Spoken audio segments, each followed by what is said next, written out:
Okay, sorry about that.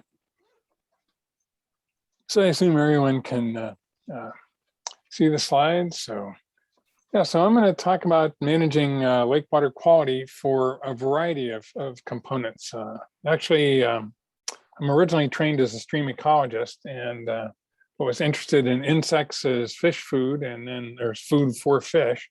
But then realized that plants were food for insects, so that got me interested in plants and invasive plants, and end up dealing with a whole system. So partly with this talk, we're going to try to cover nutrients, native plants, invasive plants, and also carp and some management actions we can deal with, trying to manage for good water quality in our lakes. So some takeaways from this talk: to have a bit of a background on nutrient management. I'll give you a bit of an idea of some ways we can deal with nutrients in our lake. A key factor is biology in the lake can also drive the nutrient response. So plants are important, fish are important within there, along with the algae. And in addition, the response of native and invasive plants to nutrient management and water clarity should be considered when you're trying to do any of these activities. Often people go in and say, oh, we need to improve water clarity, and they sort of forget about invasive plants. Or you go in and say, let's get rid of our invasive plants, and sort of forget what effect that could end up having on your water quality or water clarity.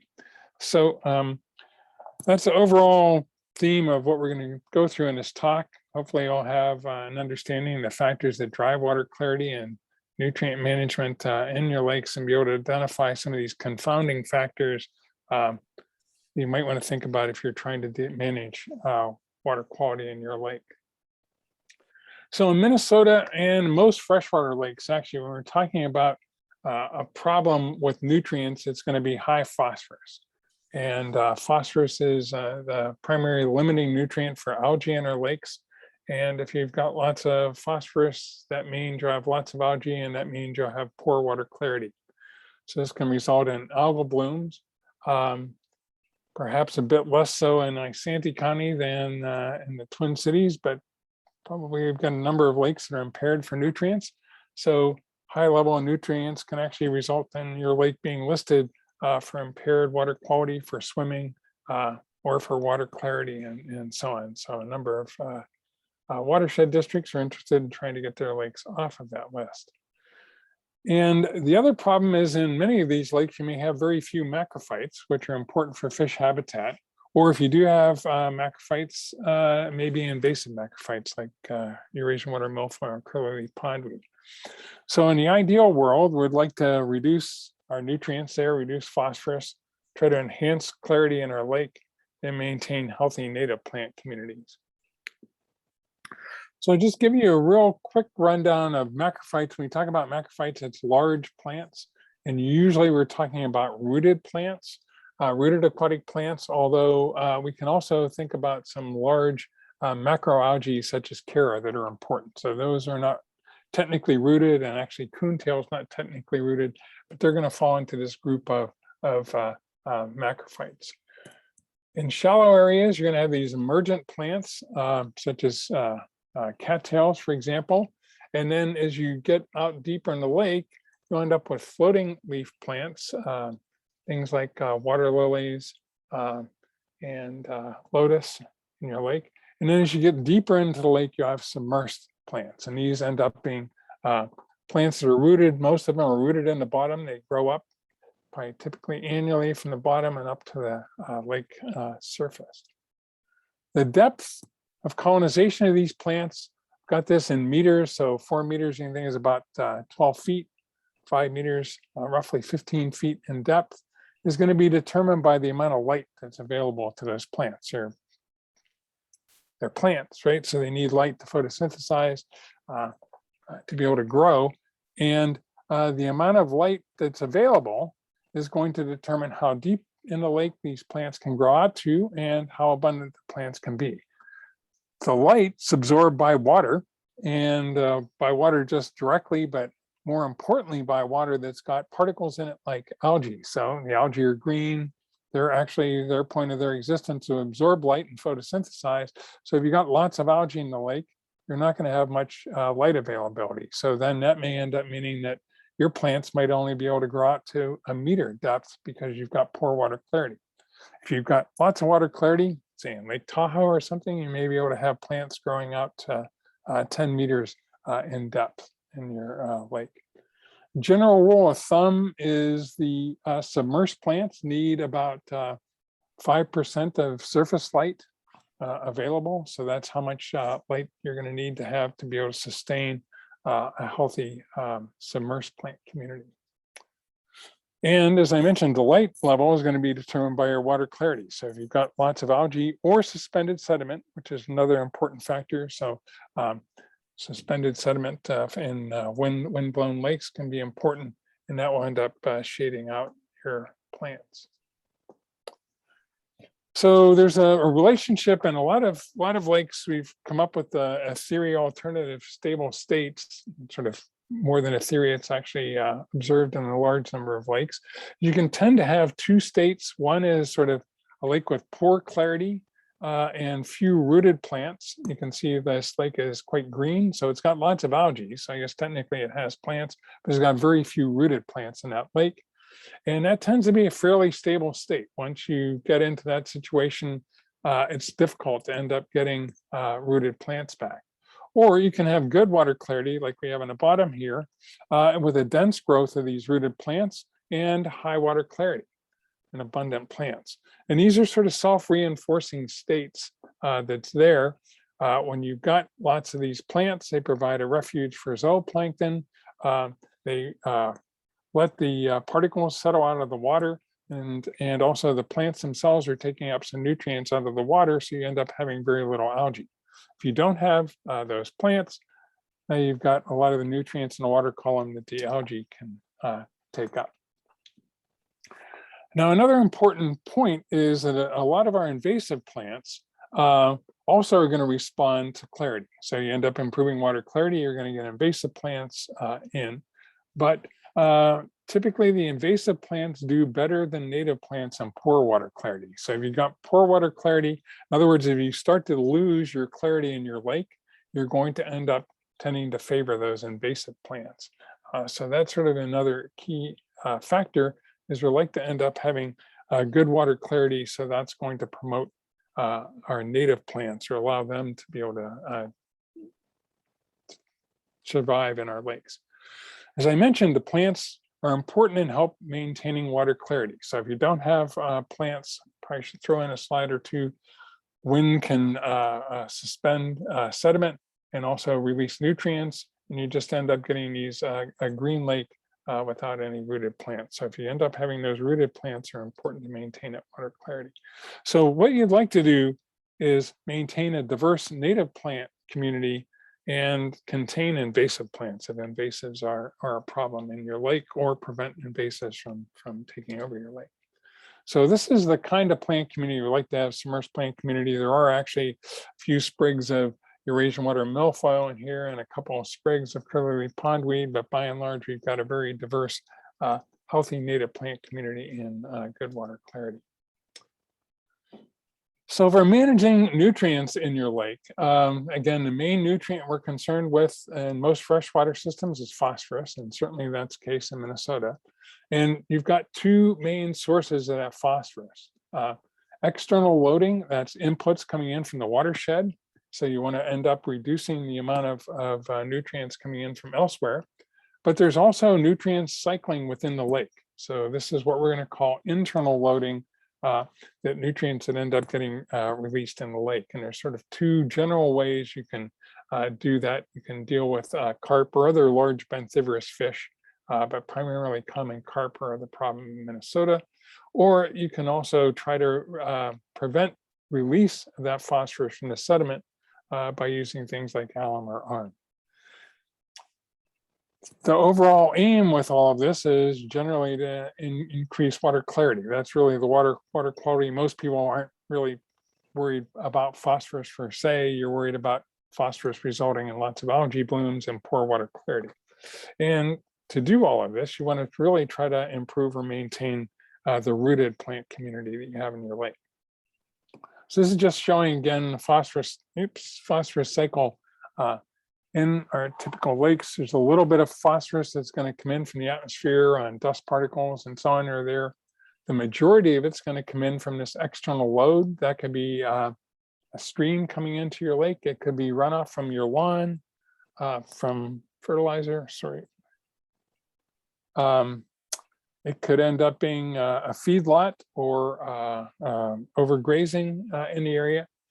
But this phosphorus coming into the watershed into your lake then is going to end up fueling this algae. So we've got this biological recycling. So that's phosphorus is a limiting nutrient for algae. So algae are going to take that up. That's going to feed zooplankton. The zooplankton may end up feeding some fish.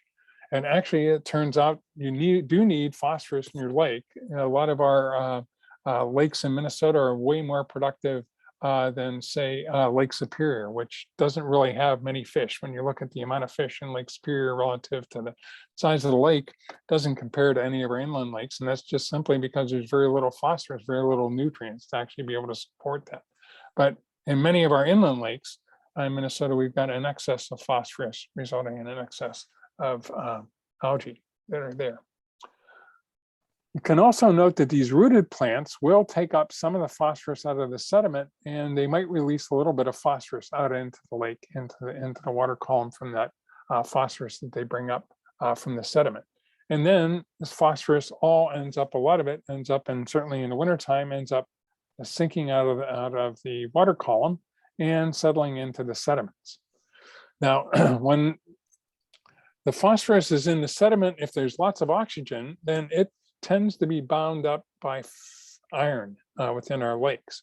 But if you end up losing oxygen, which is we do typically in the hypolimnion of many of our lakes in the summertime, then the phosphorus will become unbound and go into solution, and now can end up getting into the water column. So that's important. I guess one last point I want to make from this slide is, the phosphorus that comes in is going to tend to stay in the lake. If you've got an outlet, you may end up losing some of that phosphorus out of your outlet. If you had a large outlet, say you're in the Mississippi River and Lake Pepin, then a lot of that phosphorus can flush out. But in most of our, a lot of our inland lakes, there's not a lot of export of that phosphorus out of the lake. So basically, if you've ended up adding excess phosphorus in here from this external load, it's very difficult or very long-term process to end up reducing that phosphorus. It doesn't evaporate, doesn't go away unless it gets flushed out or buried permanently down in the sediment. It's going to be there. So it sort of ends up being a long-term problem trying to reduce the amount of phosphorus in your lake. So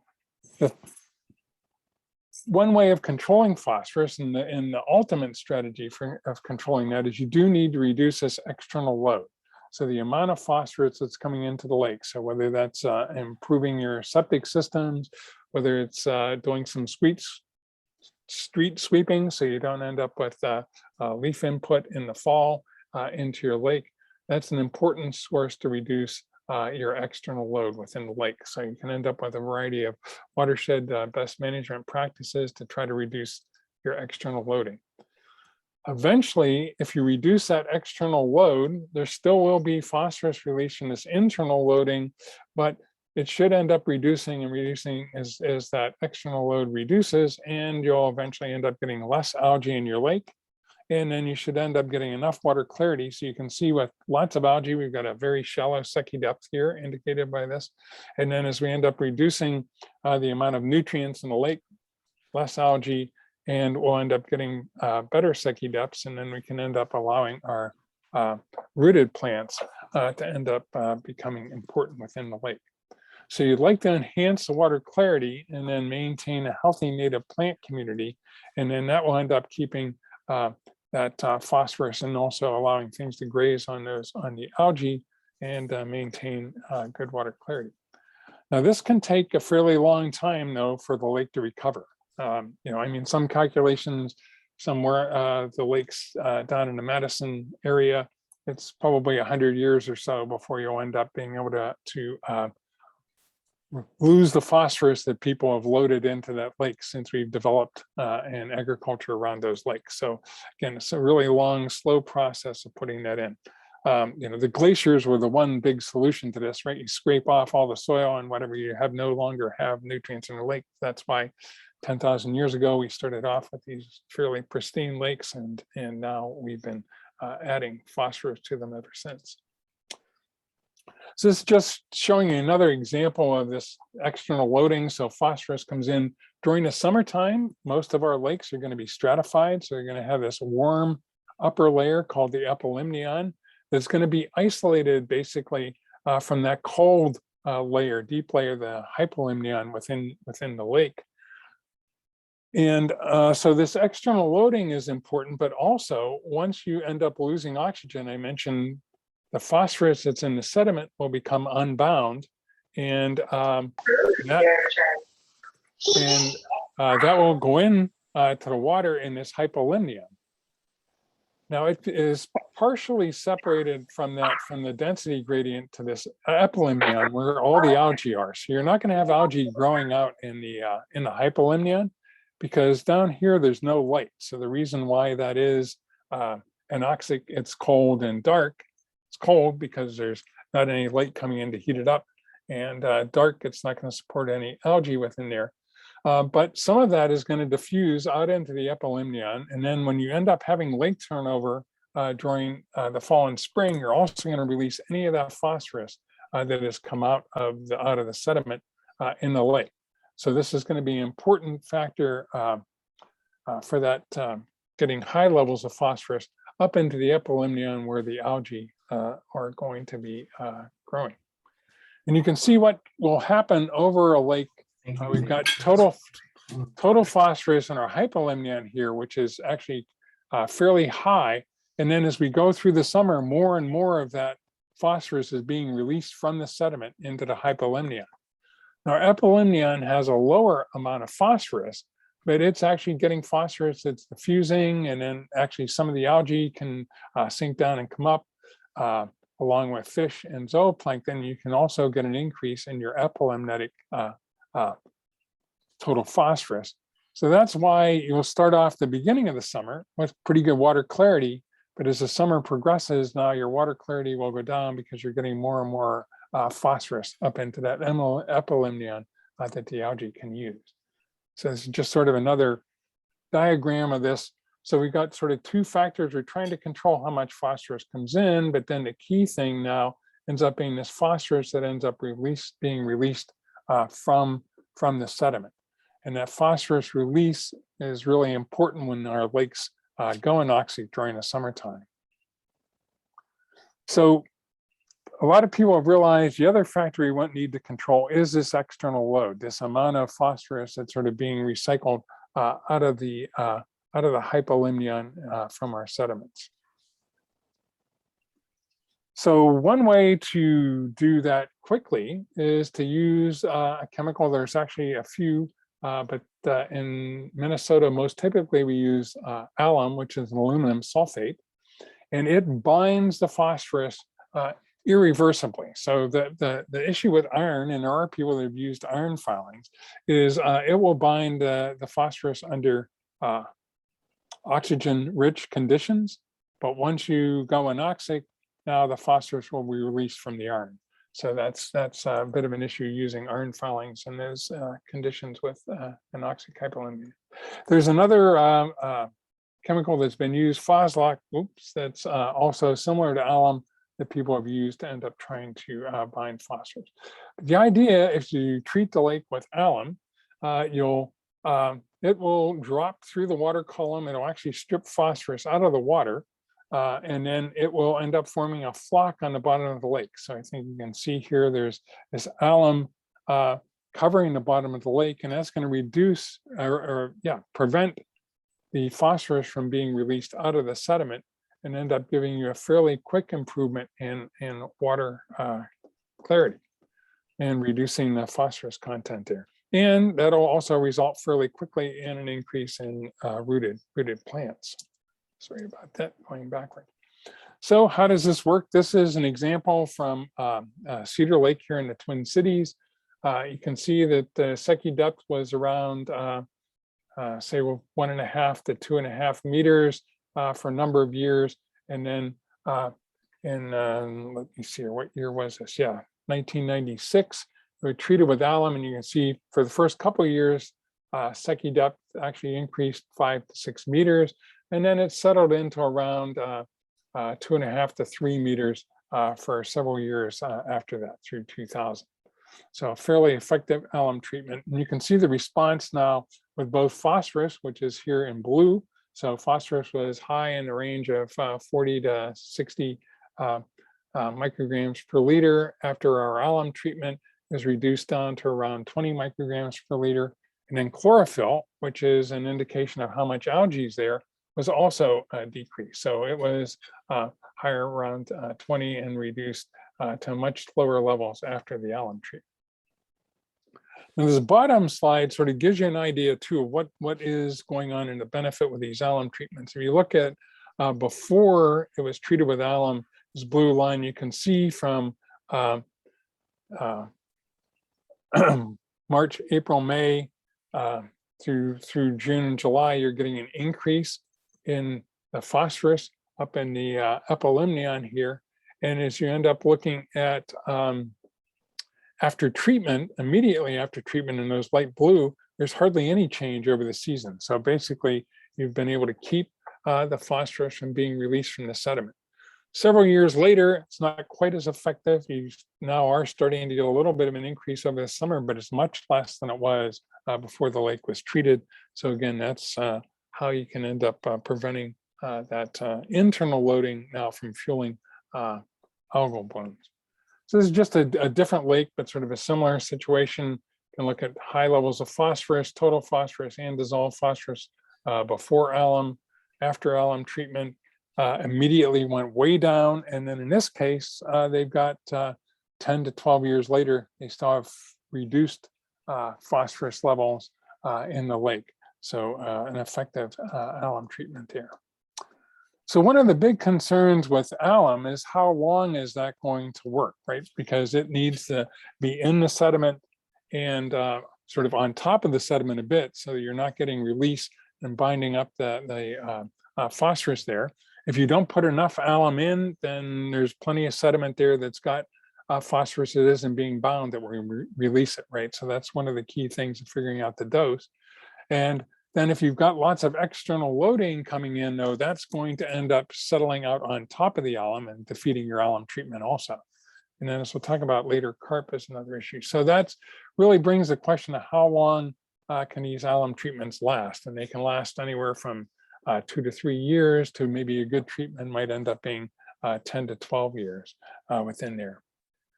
But the more important thing to think about that people started realizing a number of years ago after some of these failed alum treatments is carp can be important within this process also. So we've got now a relationship. So this is predicted longevity based on modeling and how much dose was there with the amount of phosphorus should be, and then the actual measured longevity.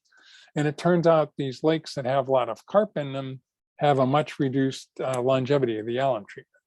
So what's now happening is the carp are coming in, they're rooting up the bottom that have all this alum in it. They're allowing the alum to get buried and releasing additional nutrients out of the sediment and basically essentially defeating the alum treatment. So people have started to realize that doing an alum treatment without carp control is probably not very useful.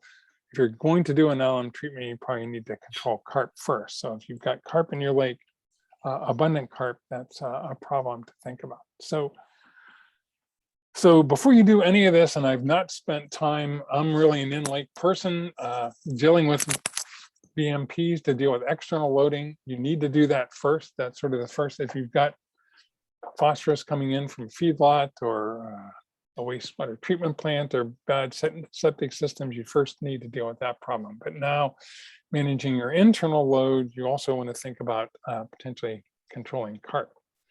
So now we're back to this thing that there is an important feedback of the plants though. So chlorophyll and algae are regulated by grazers. And so these zooplankton they can have a refuge within the plants. And actually the plants themselves, or rooted plants, can also sequester some of these nutrients, but they can also release nutrients to kill them. And then carp are important, stirring up the sediment and defeating those alum treatments. So this is the effect of carp on plants. They can directly reduce your rooted plants out there by uprooting them. So they're going in and digging around looking for food, and you lose the plants. And then indirectly, they can reduce plants by reducing water clarity. So the carp are going to suspend sediment. So that suspended sediment is going to release some nutrients, but it's also itself can shade out the plants. They're going to release nutrients by their feeding activity within there, and then also digesting that material, and it's going to end up enhancing the algae. So if you've got lots of carp, you're probably going to have very few plants here, maybe a few floating leaf plants, and again, lots of algae in your lake if you've got an abundant carp. So this figure is another one that sort of shows you some of the ideas. They're going to end up eating material, pump nutrients up into the water column. Those nutrients are going to allow algal blooms to end up happening. Once that happens, you'll lose the native vegetation. The vegetation is going to provide a good refuge for those grazers to be able to graze on the algae, and the vegetation may end up taking up some of those nutrients. So once you lose your plants there, now you're going to end up just allowing the algae to take over. And the carp are sort of an important, that's one of the important ways that carp can end up influencing your nutrient state in your lake. And if you've got an alum treatment, carp are also going to disrupt that alum flock. So now you're going to end up sort of defeating your alum cap on the plant, and you're back into a green state in your lake. So again, this is sort of, again, the idea that you've got this alum binding, and that's important, but you've got things like carp and so on that will end up defeating your alum treatment. Now, if you get rid of the carp, then you should end up getting an increase in water clarity. So just because they're no longer pumping those nutrients up into the water column, they're no longer reducing the plants, so you should end up increasing the plants. And now the question is, you're going to get native plants or invasive plants. So, and if you've got invasive plants already in the lake, believe me, they're invasive, so they'll probably tend to take off. So you need to come up with a management strategy now to try to favor native plants. So I guess this is sort of an important point, whether it's an alum treatment by itself, or whether it's carp removal by itself, or if it's carp removal with an alum treatment. You need to think about what plants are you going to get, and how are you going to end up trying to manage those. So just to reiterate here, the carp removal may directly reduce your internal loading. You need to remove a lot of carp to do that. Actually, the work by Sorensen's group suggests maybe down to 5 or 10 kilograms per hectare will be good. If you've got carp densities that are high, you probably should remove carp. And then keep in mind, if you remove the carp, you're probably going to get an increase in the native plants. So this is, I'm not going to spend time, Peter Sorensen's group and now Presuming Fire is doing a lot of work with carp removal. So if that is a problem, they developed some under ice seining approaches, and now they're developing some spring trapping methods that are pretty effective. And you can also use summer seining, and they've also developed those to end up removing large numbers of carp. The old way of removing carp was rotenone. That may end up leaving lots of nutrients in the lake. You're not removing those carp and those nutrients, and it's fairly expensive. Seems like there's probably fewer rotenone treatments that are now going on, but that is a chemical control method that's going to kill all the fish. You need to start over again in your lake if you do a rotenone treatment. I will just give you a quick, this is one of the lakes that we've been working on in the Twin Cities. We followed it for a couple of years. They were trying to figure out how to get the carp removed. And finally in 2014, they did come up with a strategy, and we were able to get a large number of carp removed out of that lake. So you can see here, this is both curly leaf pondweed, which is in the gray, which is an invasive, but then all plants, so that includes the native plants. So both of those ended up increasing after we reduced the carp. with a really big increase. So it's good and ended up getting an increase in water clarity. But now you do have a curly leaf pondweed problem probably to deal with, right? So that's where you need to anticipate your response here. So these rooted plants are going to increase after improvements in water clarity or carp removal. And if present, the invasive plants are going to respond. So thinking about how to deal with that. So I'll just mention the two main invasive, submersed invasive plants we've got in Minnesota are curly leaf pondweed and Eurasian water milfoil.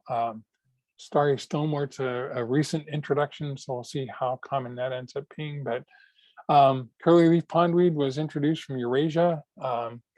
Probably some people think it might have been introduced to the US with carp and being broadly distributed. It was first documented in Minnesota in 1910, so it's been around a long time. It's now in over 800 lakes. So that's a red dot, show the lakes that it occurs in.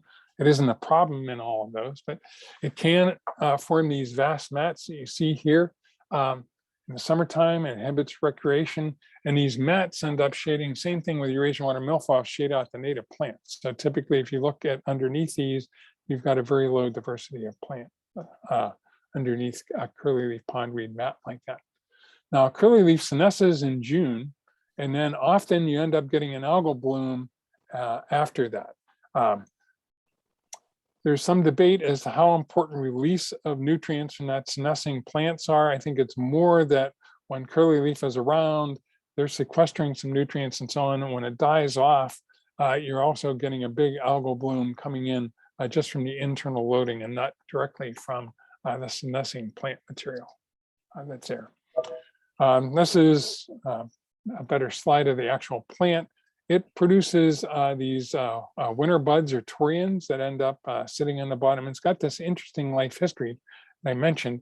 These end up sitting on the bottom during those low light conditions in the summer after the plant senesces. So if we look at curly leaf, let's say we start in the fall, we've got a bunch of these turions that are sitting on the bottom of the lake.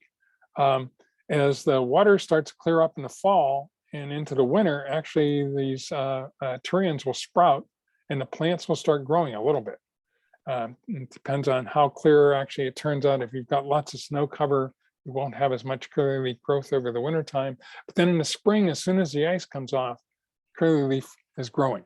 So it's already got a jump start and it can grow up and reach the surface before many of our native plants have even started growing at all.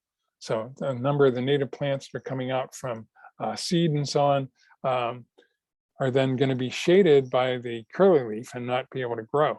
So then it forms these turions in June, and then the plant starts to senesce.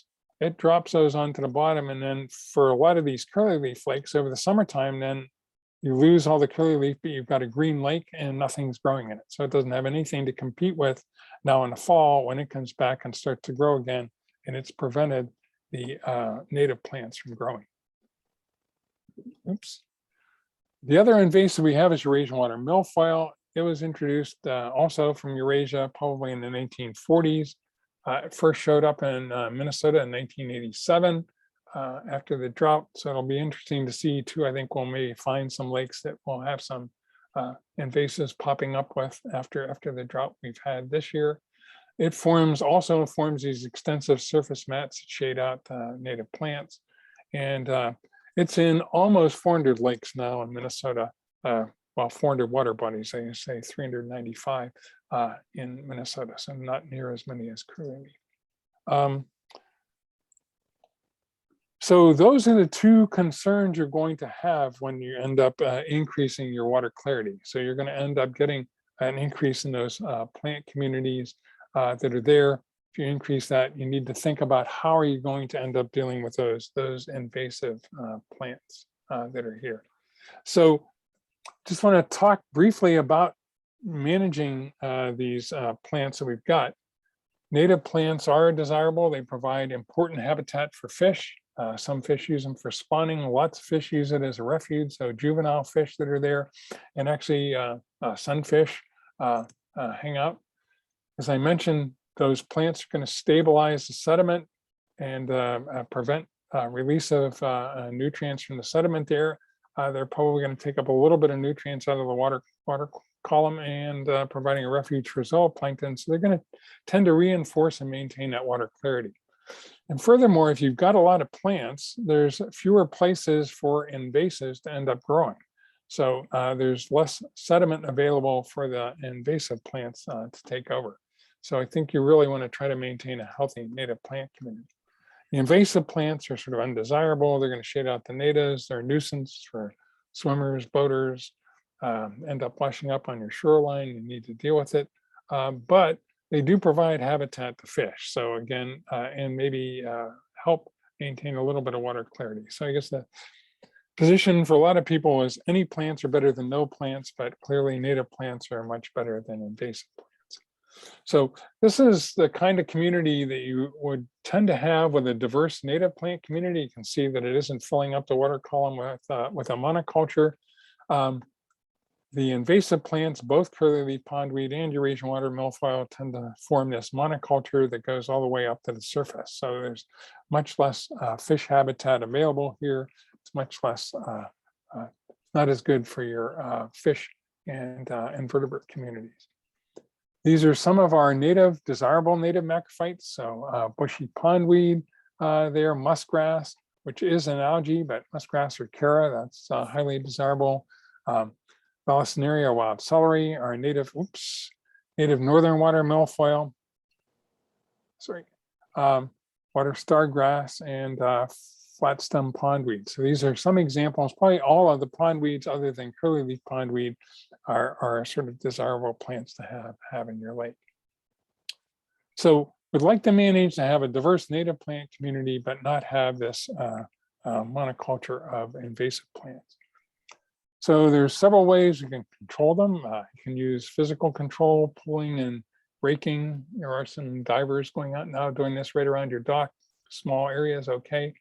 Mechanical harvesting, chemical control, and biological control. So I'll just mention mechanical harvesting can be effective in localized areas. You can target particular areas to use, but it is like mowing your grass. So it's sort of, you need to go back and do it. And then furthermore, you need to figure out where to dispose of your harvested plants. So it can tend to be fairly expensive, and it's just basically a cosmetic solution within there. Some people have asked about removing nutrients. You can remove some nutrients with harvesting, but generally it seems to be a marginal benefit. If you've got a lake that's got a nutrient problem anyway, you're still in way more than enough nutrients in the sediment that are going to end up being recycled. That what you end up removing from harvesting is probably not going to be a big benefit in our eutrophic lakes. One approach I spent a lot of effort on working on is biological control. There's a native milfoil weevil that will control Eurasian water milfoil, and it's very specific to water milfoils. Unfortunately, they're limited by sunfish. So if you've got an overabundance of stunted sunfish, they're not going to work in your lake.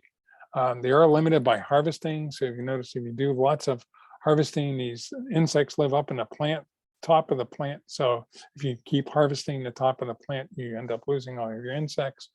And at the moment, this isn't sort of an operational control. If you've got weevils in your lake and you've got a large area, I would say don't harvest it, leave it alone, and they'll probably give you lots of good benefit. But at the moment, they're not something you can rely on for access and so on that's here from lake-wide control.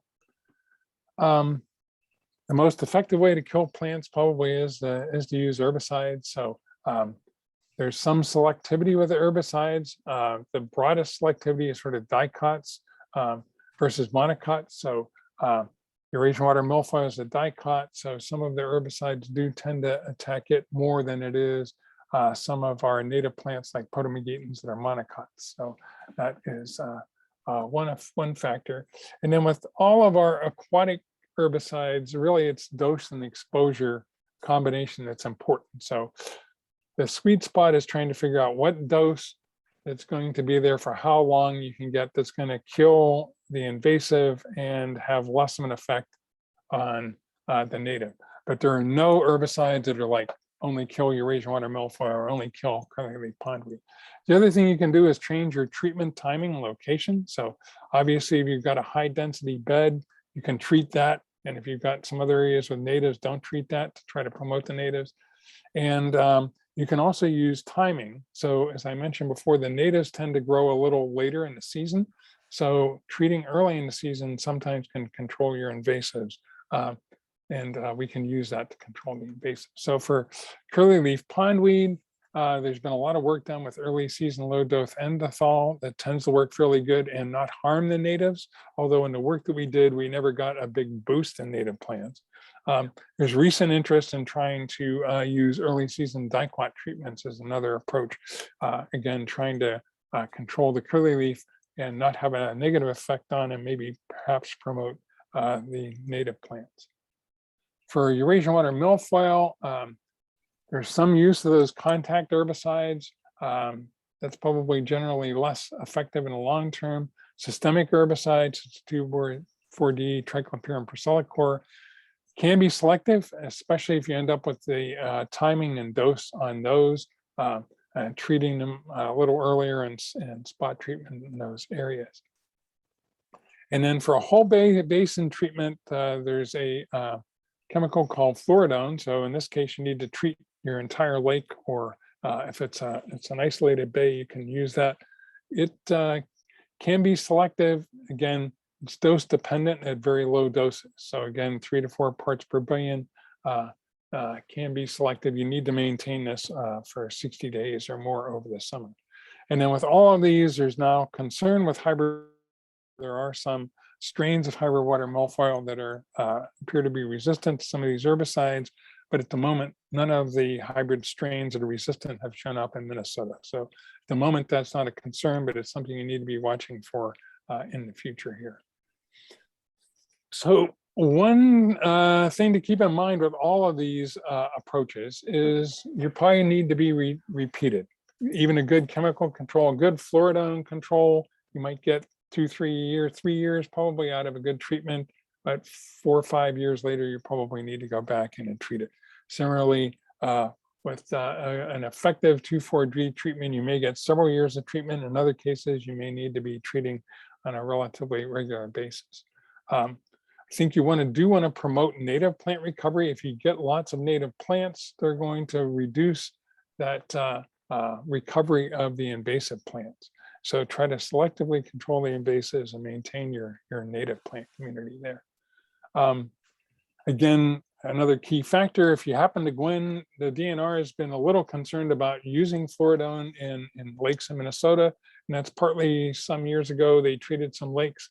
They killed all the plants, the lake turned green, and it took many, many years for the plants to return. So again, you want to be careful. If you lose those rooted plants and you're back into a green state, it's very difficult to get back in to a plant state. So with that, you need to sort of balance your lake user needs and perception with whatever your habitat and water quality aims are. So so I'll sort of wrap up as hopefully you've got some appreciation for the role of and need for rooted aquatic plants. Try to promote those native plants over invasive plants. The thing I didn't talk about is if you're doing some of these restorations, you should look at the seed bank that you've got, whether you've got native plants in your lake, and then come up with ways to maintain a healthy native plant community while still dealing with your invasive plant problem.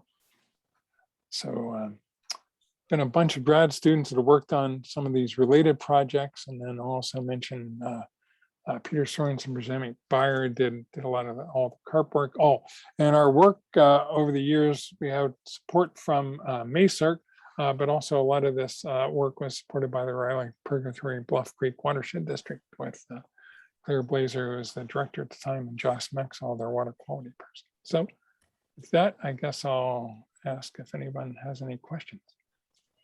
I have a question, Ray.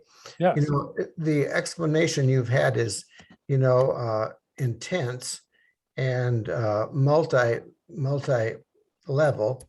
And I'm kind of left as a lake owner and part of an improvement district completely at a loss, because it seems like if we put alum in our lake, we get more weeds. And even whether they're good weeds or bad weeds, they're still weeds. And the pictures that you showed of the invasive species, it looked like a daunting task to control that.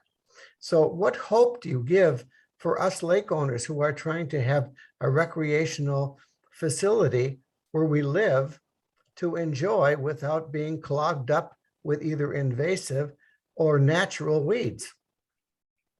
Well, it does partly depend on your lake and lake morphology, right? So, I mean, if you've got a lake that's all less than 15 feet deep, then if you're going to have a clear lake, you're probably going to have a fair number of plants in it, and otherwise. And there are, lakes, people that I've talked to, if there's a bunch of sailboaters in the lake, they would rather have a green lake that's difficult to swim in and so on and so forth, because it's not a problem for their sailboats. Other people that would rather have good clarity in their lake, then you're probably going to have some native plants. The native plants are definitely not going to be the problem that the invasive plants are. So believe me in that case. And if you don't have native plants in the lake, it is likely that the invasives are going to, if they come in, are going to be the thing that's going to take off. So trying to keep invasives out of your lake in the first place is fairly important. But it is that sort of trade-off, and maintaining fish. We've got some lakes in the well, more than a few lakes in the Twin Cities now that have a pretty good plant community, and then you sort of need to deal with open water areas for, say, boating and recreation, and you can end up with paths either from harvesting or chemical control, right, to end up getting out into that open water of the lake. Ray, I've got a question, kind of that bounces off what was just asked, but is it typical after an alum treatment to have some type of native aquatic management program just to sort of keep those things so they don't get too out of control if there are a lot of shallow areas that do get a lot of growth? I think this is things that are starting to be developed. I mean, for probably a number of years, I shouldn't diss on my other colleagues, right? But with the alum, a sort of open water and an engineering approach, so people weren't really thinking about the plant response. So I think this is sort of the next new layer. So people really were driving for just getting water quality. I think recently, in the past 5 years, 10 years, that people are starting to realize, and that's why we were asked to come in with the carp program, because it's sort of like Peter sort of realized, well, if we remove the carp, we're maybe going to have some plants, so maybe we need to start thinking about what to do with the plant. So I think that's sort of where things are moving. That's probably not where people were 5 or 10 years ago in developing that, but they are now trying to think about what are we going to do with these plants, and thinking about a strategy. If you don't have invasives, then you probably have much less of an issue in trying to deal with those native plants. I think if you've got invasive plants coming in, that's where you're going to have a bigger concern for needing to have a control strategy ahead of time.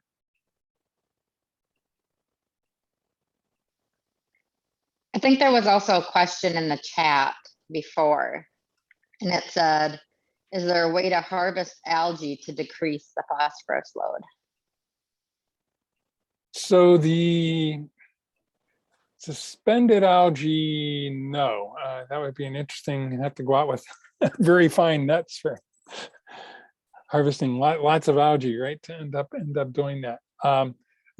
Has been one study where they were arguing that harvesting filamentous algae along with coontail was a nutrient management strategy, because there was enough nutrients being taken up. But again, you're probably going to end up still having internal loading with that. So again, perhaps you would want to combine that with a phosphorus removal. There is a bit of a problem. If you end up having too many nutrients then you can end up either, from external load, or if there was some recycling from your algae or plants, you could end up covering up your alum, right? And then now you're back into sort of defeating the alum treatment and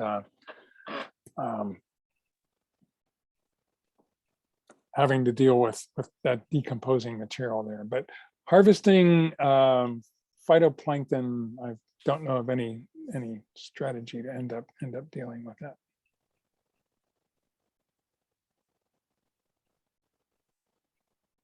You could try using paddlefish or something I've not seen working on it. But as I will mention there, right, grass carp are not permitted in Minnesota, and again, a bad thing about them is they're going to eat all of the plants, and typically that's going to put you into a green lake state. Basically, if you once you end up getting enough grass carp to sort of control the plants, that's sort of where you end up going to.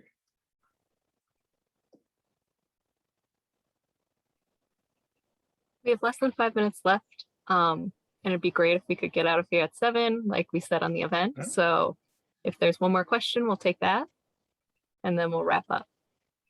I'd like to know, how do you find out about strategies to get rid of the carp? Well, MACERC would have a fair bit of information. So there's been a lot of research done through MACERC, and so that would be a good. How do you place. spell that? So that's MAISRC. So, but it's the University of Minnesota's. So it's the Minnesota Aquatic Invasive Species Research Center is Okay. what the acronym is for. So that would be a good first cut to go to. There are consulting firms and so on now that are working on various things. So if you end up wanting to get someone to do that, you might check with several of them, get some information from them. One last question, Ray. Is there some way that your organization can publish some of the case studies in different lakes that have really made significant improvement? Because what I'm hearing you say is that you trade off maybe algae water, green water, for excessive native plant growth. I would like to have some 5 or 10 case studies of lakes that have tried to have gone this route and really fixed it, and not just sort of traded one problem for another. Right.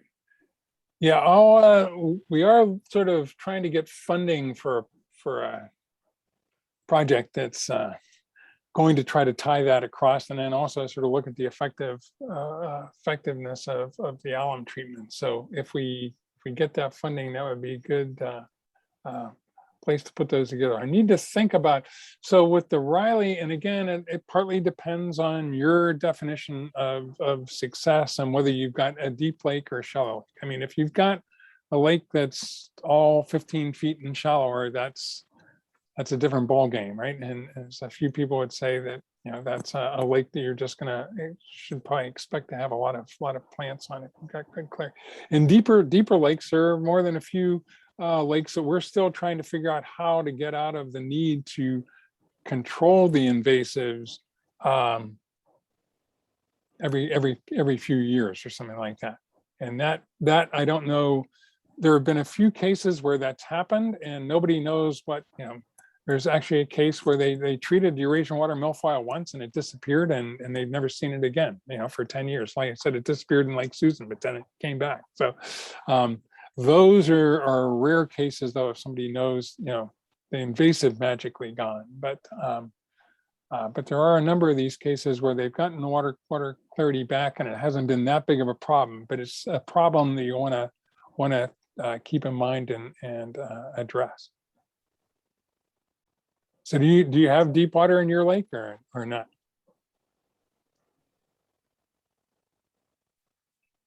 You're muted. Yeah, some deep water and some shallow water.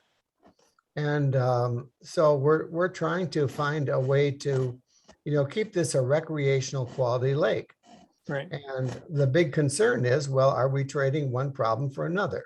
I understand one is a healthier problem to have, but still it's a problem. Right. Yep. Yeah, I'll just, right, as far as rooted plants, the one native plant that you don't want to have a problem with is coontail. And again, it tends to do, and if you get really good water clarity, you can get these native plants that tend to stay on the bottom more rather than coontail that and Eurasian water milfoil and curly pondweed that come up on the surface and form these mats. So that ends up being, but in a number of the lakes in the cities, we've got sort of a sort of poor clarity thing with coontail being a problem. And it's also very difficult to end up getting rid of, but it deals best in these lower clarity situations. So not terrible clarity with no plants, but you're sort of in that case where you don't have good enough clarity to allow those rooted plants to take over. It is 7:01, so I hate to cut off the discussion we're having and any more questions. But in case people need to get somewhere, it'd be great to end on time. So thank you so much for Ray for presenting. I know that I learned new information. It was very informative and great. And thank you so much to everyone that showed up tonight and could be here. If you have any more questions, you can reach out to us, the Isanti Soil and Water Conservation District, and we can try to get the answers you want. Thank you. Thank you. Okay. Are you I think are that you web link I have one will, more question. Are you going to provide a link or email us a link to the repeat of this program? It is being recorded and I can send you out the information when that gets uploaded to our website. Okay, thank you. Yeah. Okay. Thank you. Bye.